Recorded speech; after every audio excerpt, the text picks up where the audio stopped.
Bonjour à tous. Bon alors quand faut y aller, faut y aller. On va traiter d'un sujet aujourd'hui qui intéresse, je pense, je suis certain, bon nombre d'entre nous, d'entre vous, d'entre nous, d'entre eux. C'est y aller à la selle, la constipation. Alors la constipation, c'est un sujet un peu tabou. Pour ça d'ailleurs, je vous invite à lire le merveilleux ouvrage de Julia Enders. Certains d'entre vous l'ont déjà lu sûrement. C'est Le charme discret de l'intestin. Mais j'aimerais bien m'appesantir un peu là-dessus puisque c'est un sujet qui illustre parfaitement la complexité en santé, le côté systémique et le côté global de l'individu. On commence par où? On commence par un bout, le tube digestif, c'est... Alors déjà, il faut penser à un truc contre-intuitif, c'est que c'est la seule barrière réelle, la seule frontière franchissable qu'il y a avec le milieu extérieur. Donc ça, c'est déjà un paradoxe, c'est que notre seul lieu d'échange réel avec le milieu extérieur, c'est notre tube digestif. Bon. En fait, le tube digestif, c'est un petit peu un gros tuyau musculaire et qui fait comme le Smurf. Je ne sais pas si vous vous rappelez, pendant certaines années, il y avait un mouvement qui partait, qui était initié d'un côté et qui arrivait de l'autre. En fait, c'est pour ça qu'on a envie souvent d'aller faire caca le matin. C'est parce que à partir du moment où on initie le premier mouvement, c'est-à-dire la déglutition, et bien en fait tout le reste va suivre, donc comme un mouvement de Smurf, le péristaltisme, jusqu'à l'anus, au trou de balle pour être précis, avant d'aller aux toilettes. Bon, et là on peut avoir des problèmes. Alors déjà, on va dresser deux tableaux bien distincts. Il y a des constipations par atonie, c'est-à-dire les muscles sont feignants, et il y a des constipations par au contraire crispation. Le résultat est le même, vous n'allez pas à la selle.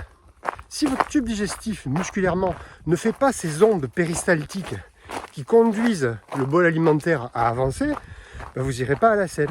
Si, au contraire, à un moment donné, à un endroit, il y a un muscle qui fait la gueule, qui se crispe et qui ne bouge plus, ben vous n'irez pas non plus à la selle. Bon. Donc ça, c'est dit, au niveau musculaire. Au niveau des aliments, ben, si vous mangez des aliments avec des fibres qui ont tendance à favoriser justement ce péristaltisme, vous aurez peut-être plus tendance à aller facilement à la selle. Si vous mangez que des glucides, des choses sans fibres, machin, faut pas vous étonner de ne pas aller à la selle. L'activité, s'il y a un brassage diaphragmatique qui aide ce péristaltisme, vous irez plus facilement à la selle que s'il y a une sédentarité totale avec un diaphragme qui ne décolle pas du zéro, du neutre, et qui n'incite pas le bol alimentaire à se déplacer. Au niveau des os, on pourrait faire tout un chapitre là-dessus. Évidemment qu'il faut beaucoup boire, parce que vous savez qu'au niveau des intestins, c'est là où on réabsorbe l'eau. Donc si votre organisme à l'intérieur manque de flotte, si vous n'en buvez pas assez par exemple, ben à ce moment-là, vous allez avoir des selles très dures, et selles très dures, ben, c'est pas facile d'aller à la selle, je suis d'accord. Voilà. Après, on pourrait parler aussi des os magnésiés, qui, c'est bien connu, font aller à la selle. Mais après, encore faudrait-il savoir pourquoi elles font aller à la selle. Ça sera l'objet d'un autre débat. Parce que c'est toujours pareil, il y a un revers à la médaille. Voilà, donc la constipation, c'est quelque chose de très multifactoriel. Ça intéresse les muscles, ça intéresse ce qu'on mange, ça intéresse l'état de stress ou pas. Il y en a qui prennent des émotions sur le bide, il y en a qui ne les prennent pas sur le bide.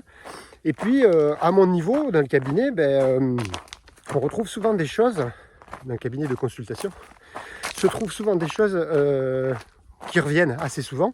C'est justement un blocage du sacrum, parce que le sacrum, on en a déjà parlé, cette espèce de pyramide inverse qui est enchâssée dans notre bassin, dans les iliums.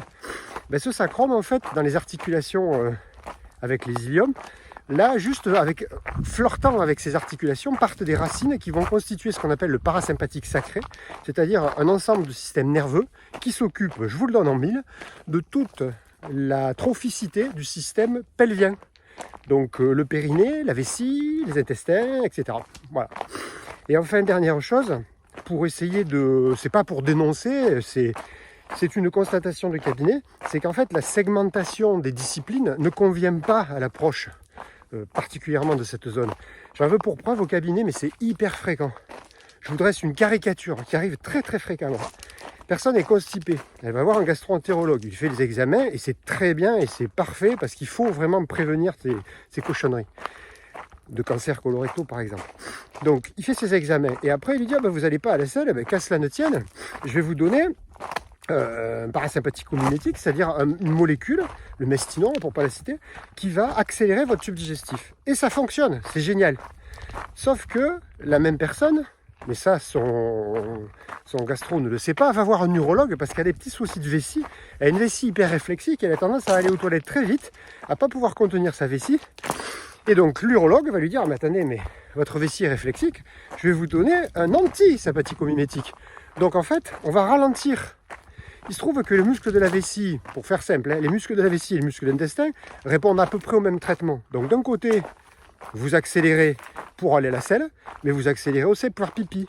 Donc vous prenez un autre médicament pour freiner le pipi, mais vous freinez aussi la selle. Le frein et l'accélérateur, qu'on va faire une autre vidéo précédente. Allez, bonne balade à tous, à bientôt.